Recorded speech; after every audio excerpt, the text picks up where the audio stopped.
All right, my name is Jennifer Morris. I'm the Director of Community Development for the town of Clifton Forge, and I have been here a little over a year. I've been working with the Planning Commission, and I'm just going to introduce them. They've been working very hard. They were working very hard when I got here over a year ago, so it's been over a year and a half process. We're about a year and a half of them going through the comprehensive plan to update it. They're working very hard for you. So I'm just going to introduce the Planning Commission, the members of the Planning Commission. There's Diana Kling-Smith, right here. She's our chairperson. Vice Chair. Matt Campbell is our chairperson, and he is, I don't see him here. And we've got Bruce Crawford. Hi, everyone. Susan Goings. Welcome, everyone. Thank you. Ione Callender. Thank you. And Pam Irvin is on her way, so she should be here. But that makes up the Planning Commission, who have been spending time monthly, taking their personal time going through the comprehensive plan and updating that. We've got Brian Hill from the Regional Commission, who has kind of taken this task on, helping us through the process. And I'm going to turn it over to him because he has 4 exercises for everybody to participate in, and we're going to get your feedback. We're going to take that, massage it. The commission is going to look at any feedback that you provide and take that to heart, and then they'll come up with a draft plan. I failed to get the plan that as it stands right now, but I just want you to see how large it is. It's 120 some pages, so they have been working hard on getting this updated for you. Sorry, Jerry, about that. But it is something that they invested time in, and we certainly appreciate it. So I'm going to turn it over to Brian now.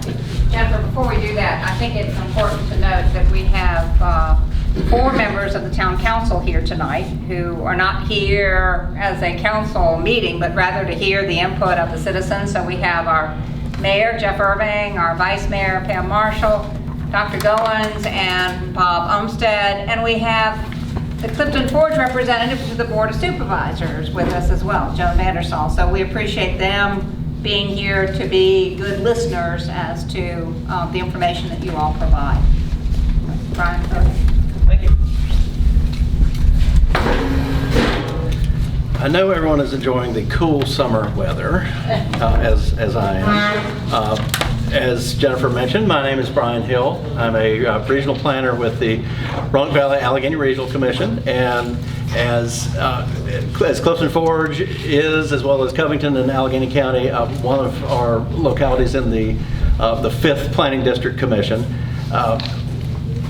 This was an item that the town saw was a critical need, and that asked us to include that in our annual work program. So as Jennifer mentioned, the last year, been working closely with the Planning Commission and staff to update the town's comprehensive plan. And for those of you that might be a foreign term, comprehensive plan is a document that's required by the Code of Virginia of all localities, and there's a requirement that says it's a document that is to guide the growth and development of a municipality, and it's designed for a 20-year period.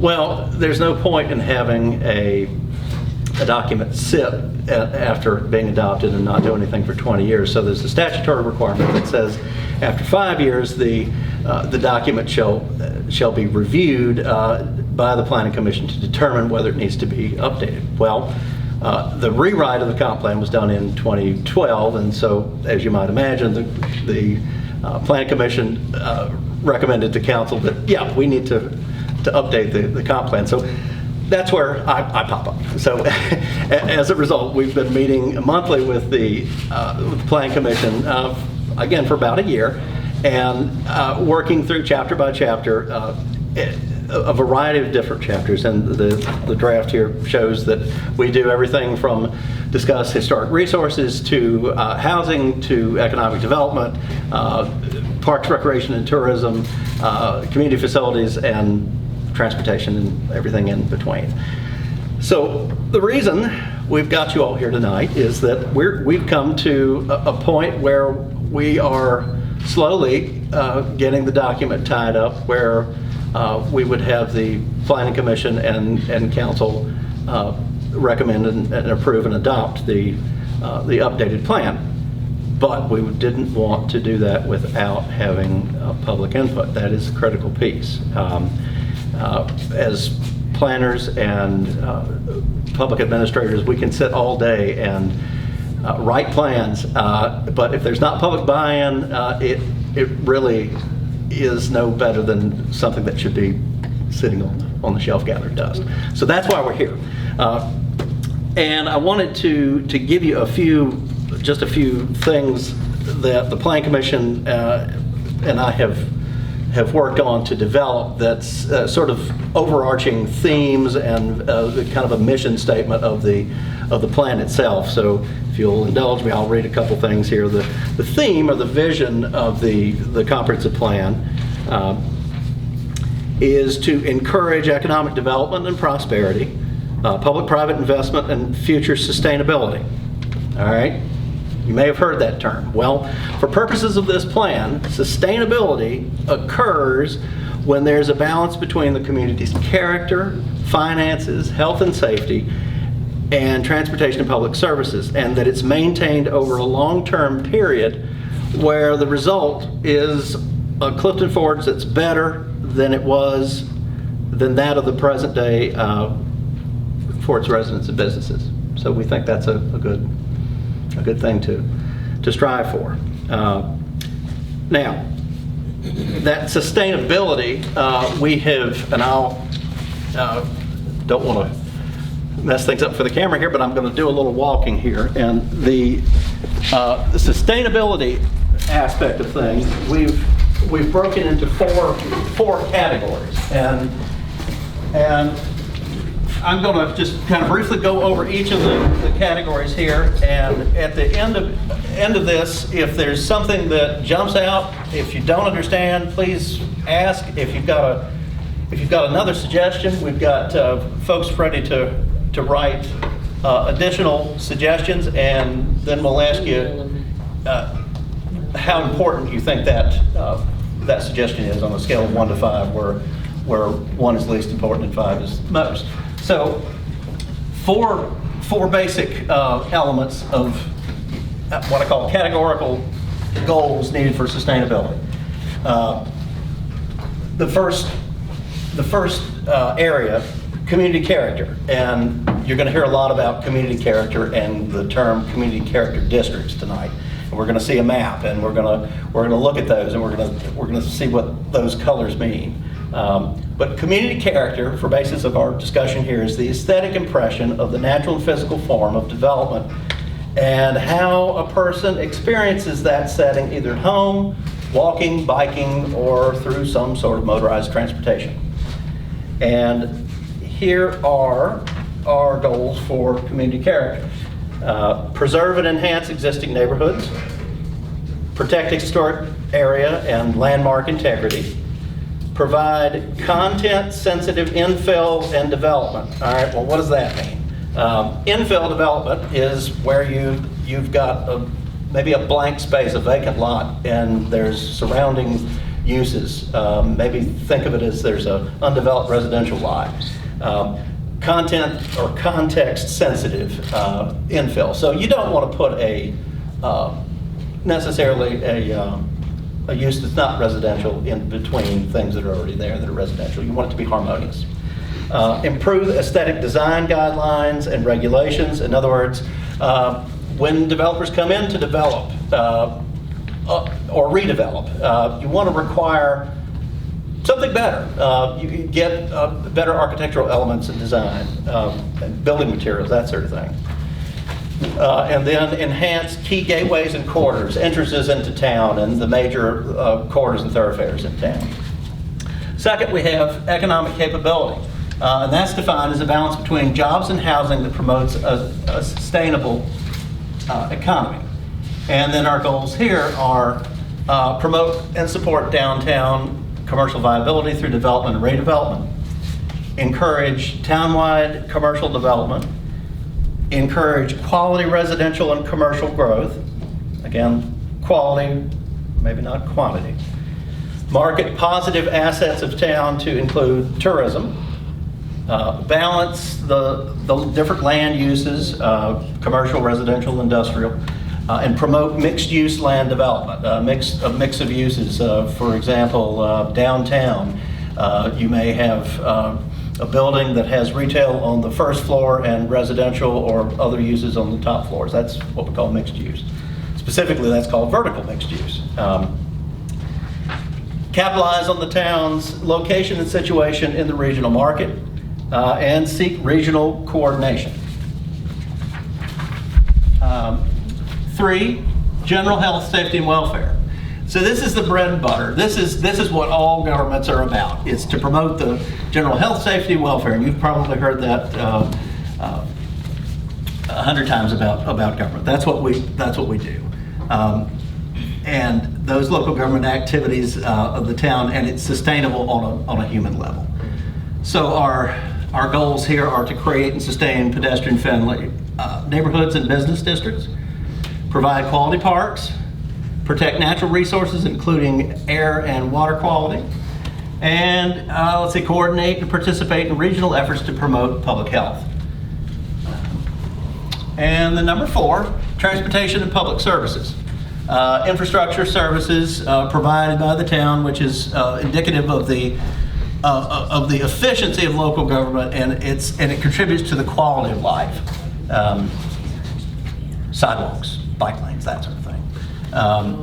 Some of our goals here are creating complete streets, and that's a concept that essentially means it encourages walking, biking, everything all together, and including travel lanes, bike lanes, and sidewalks. Multimodal transportation options, a variety of different options, and even if you want to make what's called a multimodal trip, in other words, start out walking and end up on a bus or a bike or that sort of thing. Encourage connectivity to new and existing developments. Am I going to have to walk along the side of the road to get from this to that, or is there a sidewalk there? Be nice. Seek and support opportunities for regional coordination and mass transit. I'm going to end up doing this. Options include, but not limited to, bus transit and rail. Implement access management practices. Access management means you're along a commercial corridor and you see lots of entrances and access points. Try to find a way to optimize those number of access points to make those so that it minimizes the number of potential crash points for traffic coming out and in. All right, at this point, what you've heard, is there anything we're missing? Is there anything that comes to mind in any of these 4 categories that you all think that we missed, or that we need to tweak or need to add? Or can I just clarify, are these points that the committee brought up, or are these standard comprehensive plan categories? Are we talking about these 4? I'm not exactly sure they're. Have I seen them in other plans? Have I used them in other plans? Yes. They are consistent with and one thing I may have failed to mention is that of the many requirements that the state has for developing a comprehensive plan, they require studies and or what translates to chapters on various different topics. So transportation, public services, that's definitely a requirement. Okay. That's sort of the guiding principles of local government. Economic capability, talking about economic stability, economic development, and then the community character. That's something that we don't always see, but that's something that a lot of localities are focusing on. It's another term in the planning profession we use is sense of place, to create a sense of place, so that you know you're in Clifton Forge because oh, there's the Masonic, or there's, this or that. It's creating a destination. So these are pretty standard elements of a comprehensive plan. Yes, Got yes. it. There are, right, Thank there you. are requirements, and then some localities choose to meet those requirements, do everything there. Others will continue and add various different chapters. Okay, thanks. But there have been new requirements. We've added a section in our economic development chapter, for example, on broadband. That's a new requirement in the last few years since the plan was rewritten in 2012, for example. Thank you for your question. Yeah, thank you. Yes. These are really broad buckets, but what about something like education, healthcare? Healthcare is there. But this is for the town of Clifton Forge? Yes, ma'am. So we don't have an educational system, I have seen some plans that will address more on the relation of planning for new facilities and based in connection with health. Transportation is one of those. For example, building sidewalks and building bicycle and pedestrian facilities. So what about like aging in place, which might go under the bailiwick of health?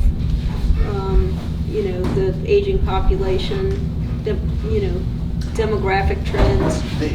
There is a demographics chapter in close to the beginning of the plan, and in our housing chapter, we address the recently adopted housing study that Allegheny County has published, and there are some, and I think we'll get to them later in some of the things that are relative to the recommendations of housing that address needs for assisted living facilities, and there's a public facilities and private facilities chapter that talk about existing facilities, and then there are recommendations for, I think, what you're talking about here. So